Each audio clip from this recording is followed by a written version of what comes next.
Hola amigos, ¿bien o no?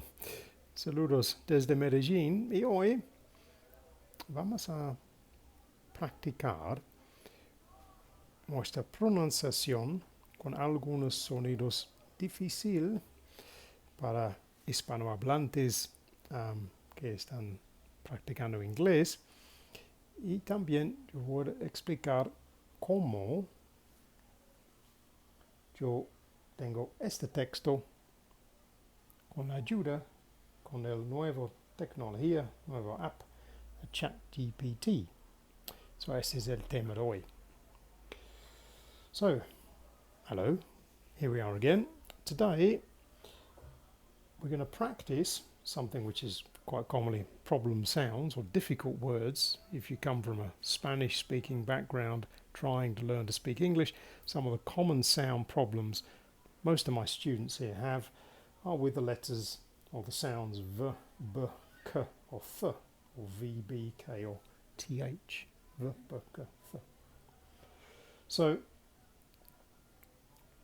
how do we practice that? Well, one of the nice ways to practice it really is to find or to write a short text that contains as many of those sounds as possible, because then you repeat in a very short time all of those sounds. Now you might say, well, that's okay for you, Graham, because you know what kind of words to pick and it's easier for you to make sense of it, which is true. But I'm going to share with you this one today. I asked the new AI app ChatGPT to write this for me. I asked it a fairly simple question. I said I would like a text starting with the word think, because that contains two of the sounds I'm picking, starting with the word think and then containing words with the problem sounds I'm looking for, the, b, k or th.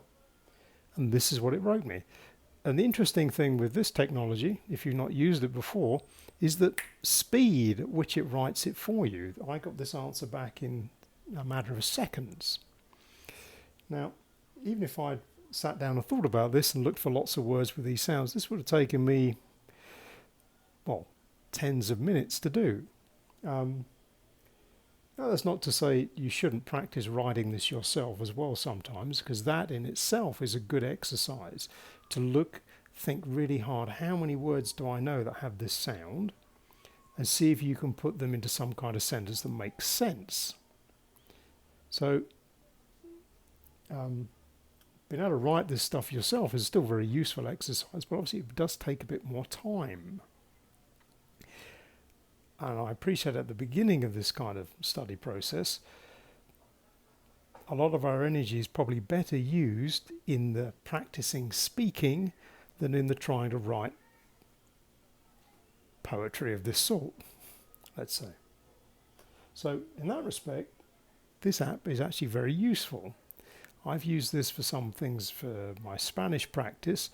Can you give me an example of how I would say this? And I get an answer back in seconds, which is then something I can immediately practice. And obviously, it's still not quite the same as practicing in the real world with real Spanish speakers for me, or more English speakers for you perhaps.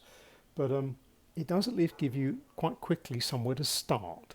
And often that's the problem, is it not? We're like, oh, how do I start? Where do I start this thing?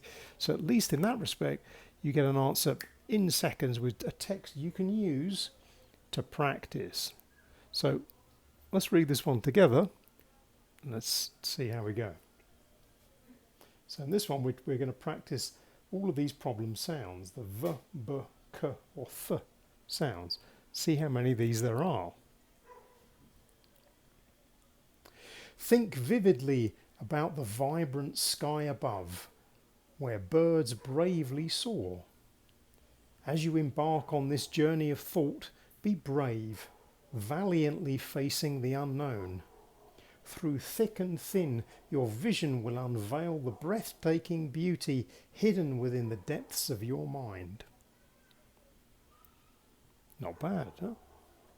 And notice there are lots of different uses of that sound, of those sound patterns. So a few goes of this, and you should start to be a bit more confident in how you're pronouncing these kind of problem sounds. And obviously you could switch these up if you know there's one particular sound you just have terrible trouble doing. So a very useful app you can pick up very easily on your phone. So it writes the stuff in seconds, gives you some place to start. I think that's important sometimes because often we don't have a lot of time in our day to do stuff, but we know, like, I need to practice this particular thing. This is the thing I'm finding difficult. It's one that I'm getting stuck with. How do I push this forward a bit? So I found in this way, if you write it a nice kind of thoughtful question, you get an answer back fairly quickly. And it gives you something you can then use as a start point so you don't lose your momentum. This is the very important thing. When we're trying to study now, the thing we have to try and keep is our momentum. Once we've started, we're in our daily practice with this.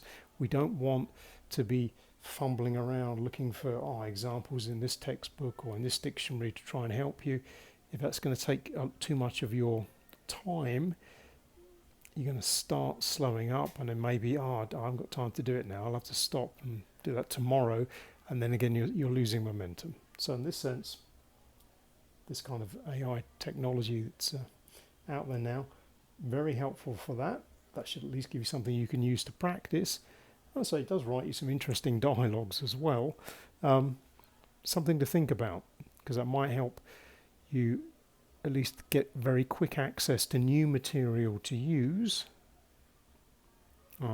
Particularly, for example, if you don't have an extensive library of books in your new language, this kind of way around it will help you a lot. Get a quick, easy text to read. You can set some kind of parameter on it within the question you've asked. And it writes text quite accurately, really. That should get you more confident in how you sound, how your pronunciation works, and then you can take that practice out to the real world and give it a test. So there we go. That's my thought for the day. I hope you find that one useful. Déjeme saber, como siempre, en los comentarios. And from now, for Medellin, it's Cheerio.